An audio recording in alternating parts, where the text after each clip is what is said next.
আজ আমরা তেলের গন্ধে ভেসে থাকা এক সাম্রাজ্যের গল্প বলবো। রাত গভীর, নয়াদিল্লির বাতাসে কুয়াশার সঙ্গে মিশে আছে ধোঁয়ার গন্ধ, কিন্তু তা কেবল কার্বনের নয়, রাজনীতিরও। দূরে রাজপথের পাশে স্থির দাঁড়িয়ে আছে দক্ষিণ ব্লকের বিশাল দেওয়াল, যেন নীরবে পাহারা দিচ্ছে এক শক্তিমান শাসকের নিঃশব্দ উদ্বেগকে। ভারতের প্রধানমন্ত্রী নরেন্দ্র মোদী জানালার পাশে দাঁড়িয়ে রয়েছেন, চোখে অনিদ্রার ছাপ। টেবিলের ওপর ছড়িয়ে ছিটিয়ে আছে আন্তর্জাতিক সংবাদপত্র। সব কাগজেই একই বিষয় ঘুরে ফিরে এসেছে, শুধু শিরোনামটা ভিন্ন ভিন্ন ধরনের। রাশিয়ার তেল রপ্তানিতে নতুন নিষেধাজ্ঞা, ভারতের অর্থনীতি তেলের ফাঁদে, মোদির উন্নয়ন মডেল কি রুশ তেলের দামে টিকবে? এই ধরনের শিরোনামে ভরা রয়েছে আন্তর্জাতিক পত্রিকাগুলো।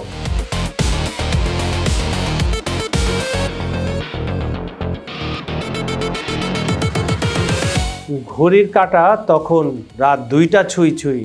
দূরে ইন্ডিয়া গেটের আলো নিভে গেছে, কিন্তু একটি ঘরে আলো এখনো জ্বলছে। মোদির চোখে একটা দূরদৃষ্টি আছে, কিন্তু আজ সেই দৃষ্টি যেন কুয়াশায় ঢাকা পড়ে গেছে। তিনি জানেন রাশিয়া শুধু তার পররাষ্ট্রনীতির অংশ নয়, বরং এক অদৃশ্য শক্তি, যাকে ধরে রেখেই টিকে আছে ভারতের অর্থনৈতিক যাত্রা। তেল, যে তেল এক সময় তার অর্থনীতিকে এগিয়ে নিয়েছিল, আর সেটি যেন ধীরে ধীরে তার রাজনীতির মেরুদণ্ডে বিষ ঢালছে।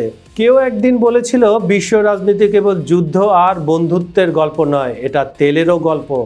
সেই কথাটাই যেন সত্যি হতে শুরু করেছে দিল্লির এই রাতের অন্ধকারে।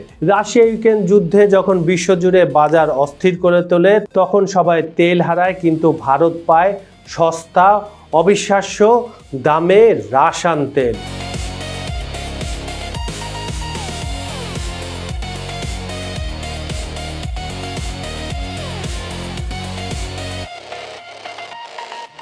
এই তেলই মোদি অর্থনীতিকে টিকে থাকে, তাকে ক্যারিজমেটিক বলা হয়। তার বিজেপি সরকারের সময় অর্থনীতি এই রাশিয়ার তেলের কারণে দুর্দান্তভাবে এগোতে থাকে। তার ফলে কি হয়? তার ফলে দেশে পেট্রোলিয়ামের দাম কমে, মুদ্রাস্ফীতি নিয়ন্ত্রণে আসে।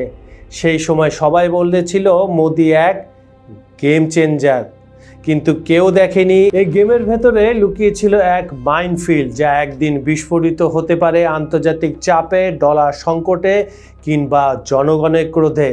আর সেই দিনটি যেন সামনে এসে দাঁড়িয়েছে। রাশিয়ার পশ্চিমা জোটের দ্বন্দ্বে আটকে পড়েছে ভারতের তেল জীবনরেখা, যাকে আমরা ভারতের লাইফলাইন বলে থাকি। আর মোদির কানে ভেসে আসে প্রশ্ন, যে তেল আমার রাজনীতি বাঁচিয়েছিল, সে তেলই কি এবার আমার ক্ষমতার মাটিতে আগুন ধরাবে?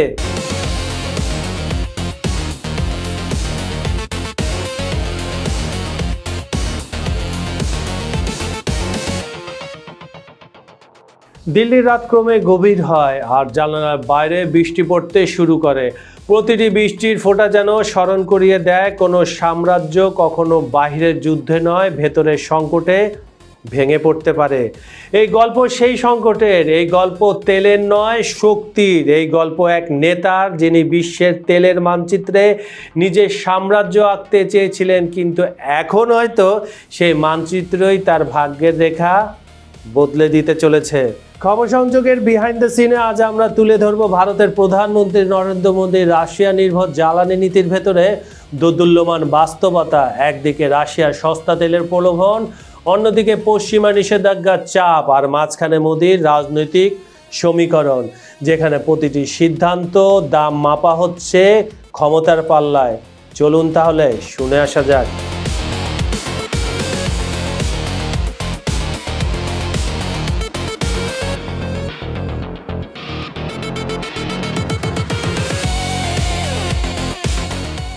2022 সালে ইউক্রেন যুদ্ধের পর যখন পশ্চিমা দেশগুলো রাশিয়ার উপর নিষেধাজ্ঞা চাপায়, তখন মোদি এক নিঃশব্দ কৌশল নেন। রাশিয়া যখন পশ্চিমে বিক্রি করতে পারছিল তার মূল্যবান তেল, ভারত তখন বিশাল ডিসকাউন্টে তেল কিনে নেয়, প্রতি ব্যারেল $25 থেকে $30 কমে। Can you imagine that? সেই সময় কত কম দামে মোদি তেল পেয়েছিল রাশিয়া থেকে। আর এমন লাভ ভারত আগে কখনো দেখেনি। এই সস্তা জ্বালানি মোদির অর্থনীতিকে টিকিয়ে রাখে কিভাবে? তাহলে শুনুন। নাম্বার 1, পেট্রোল ডিজেলের দাম কমানো যায়। নাম্বার 2, মুদ্রাস্ফীতি নিয়ন্ত্রণে থাকে। নাম্বার 3, জনগণ খুশি থাকে। নাম্বার 4, পশ্চিমা দেশগুলোকে তিনি দেখান স্ট্র্যাটেজিক ব্যালেন্স, যেমন রাশিয়ার সঙ্গে বন্ধুত্ব রেখেও আমেরিকার সঙ্গে হাত মেলানো যায়। এটাই ছিল মোদির তেল কূটনীতির স্বর্ণযুগ, কিন্তু এখন তো সে আর স্বর্ণযুগ নাই।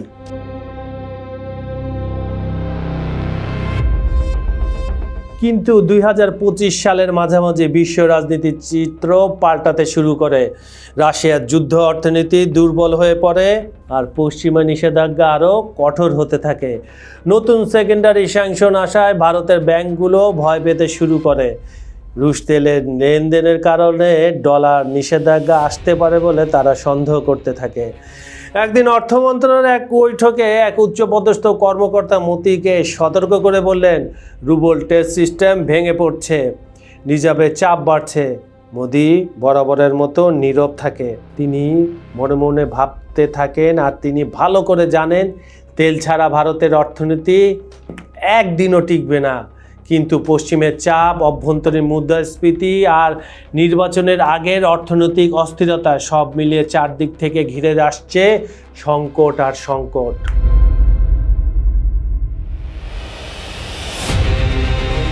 এদিকে বিরোধীরা সুযোগটা হাতছাড়া করতে চায় না। রাহুল গান্ধী সংসদে দাঁড়িয়ে বলছেন, মোদিজির বিদেশ নীতি নয়, রুশ নীতি চলছে। আজ রাশিয়া বন্ধ করলে কাল ভারত থেমে যাবে। সোশ্যাল মিডিয়ায় ছড়িয়ে পড়ছে #OilOverNation, যেখানে বলা হচ্ছে মোদির জনপ্রিয়তা রুশ তেলের ব্যারেলের ওপর দাঁড়িয়ে আছে।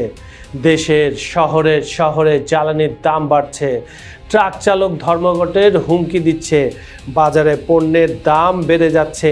মধ্যবিত্তের ক্ষোভ ধীরে ধীরে রাজনৈতিক ঝড়ে রূপ নিতে যাচ্ছে।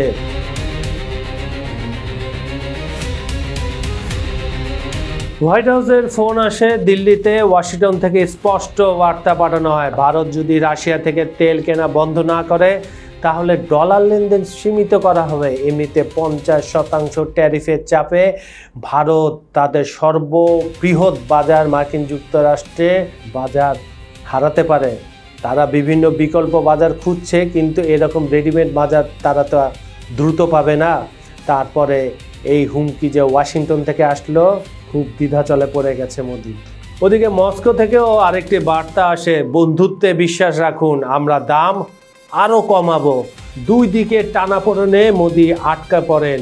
পূর্বে রাশিয়া, পশ্চিমে আমেরিকা, আর মাঝখানে তার ভোট ব্যাংক, যার মেজাজ এখন তেলের দামের উপর নির্ভর করছে।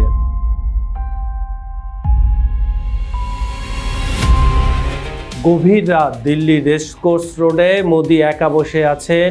সামনে অর্থনৈতিক পরামর্শদাতারা রিপোর্ট করছেন জ্বালানির দাম 12% বেড়েছে, গ্রামীণ ভোটে ক্ষোভ বাড়ছে, বাইরে হালকা বৃষ্টি পড়ছে, দূরে গাড়ির হর্ন বাজছে, কিন্তু মোদির কানে বাজছে একটাই বাক্য, রুশ তেলই কি ক্ষমতা শেষ অধ্যায় লিখবে। তিনি উঠে দাঁড়ান, জানালা দিয়ে তাকান ক্রমে অন্ধকারে ডুবে যাওয়া শহরটার দিকে।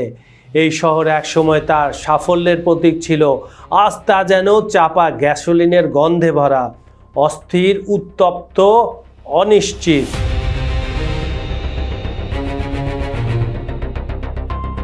রুশ তেলের ওপর ভারতের নির্ভরতা এখন শুধু অর্থনীতির নয়, রাজনীতির বিষয় হয়ে দাঁড়িয়েছে। মোদির উন্নয়নের গল্প, নিয়ন্ত্রিত মুদ্রাস্ফীতি, মধ্যবিত্তের আস্থা, সবই এই তেলের সূত্রে গাঁথা। যদি এই সরবরাহ বন্ধ হয় তাহলে ভারতীয় মুদ্রা, রুপির মান কমে যাবে, মুদ্রাস্ফীতি বাড়বে, অর্থনীতি ভেঙে পড়বে, আর নির্বাচনী বছর ঘনিয়ে এলে রাজনৈতিক ক্ষোভ ফেটে পড়বে। এ যেন তেলের রাজনীতি নয়, ক্ষমতার রাজনীতির বারুদের টিপে বসে আছে।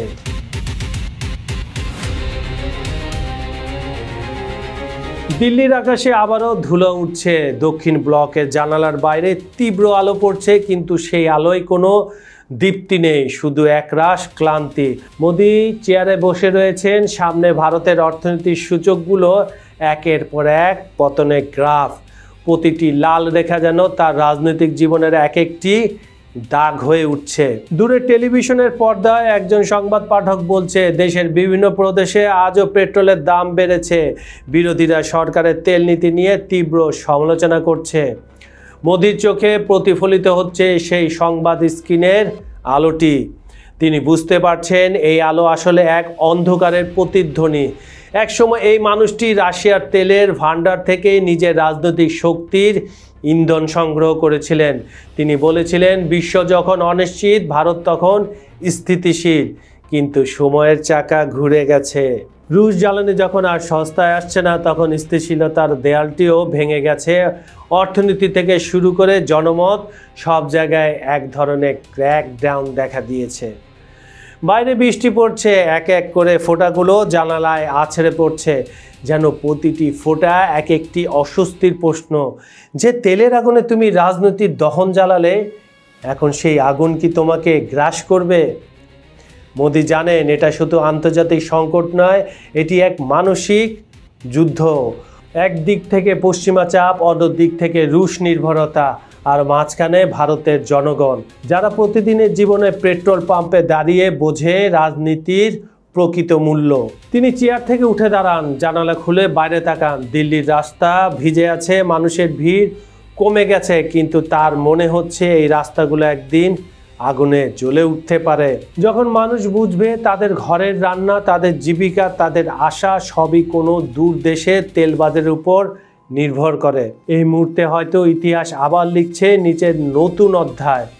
রাশিয়া, আমেরিকা, মধ্যপ্রাচ্য সবাই নিজেদের স্বার্থের রাজনীতি খেলছে, কিন্তু ভারতের মতো দেশগুলো সেখানে শুধু বাজার নয়, ব্যালেন্স, যেখানে এক ভুল পদক্ষেপ মানে হাজার কোটি মানুষের ভবিষ্যৎ বদলে যাওয়া। আর মোদির গল্পটা ঠিক সেখানেই প্রতীক হয়ে দাঁড়ায়। একজন নেতার যিনি অর্থনীতি, কূটনীতি আর জনমত, এই তিন আগুনের মাঝখানে দাঁড়িয়ে আছেন আর চেষ্টা করছেন নিজের মুখোশটা টিকিয়ে রাখতে। হয়তো একদিন ইতিহাসের বইয়ে লেখা থাকবে তিনি শক্তিশালী ছিলেন, কিন্তু শক্তির উৎস ছিল অন্যের হাতে।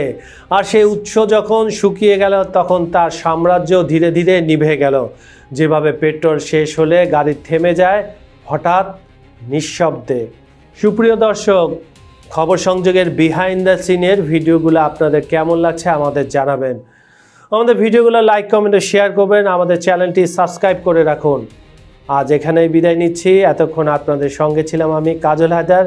কিন্তু কথা দিচ্ছি, আগামীকাল আবার দেখা হবে একই সময়ে একই চ্যানেলে, কিন্তু নতুন কোনো টপিক নিয়ে। ততক্ষণ ভালো থাকবেন, সুস্থ থাকবেন। ধন্যবাদ সবাইকে।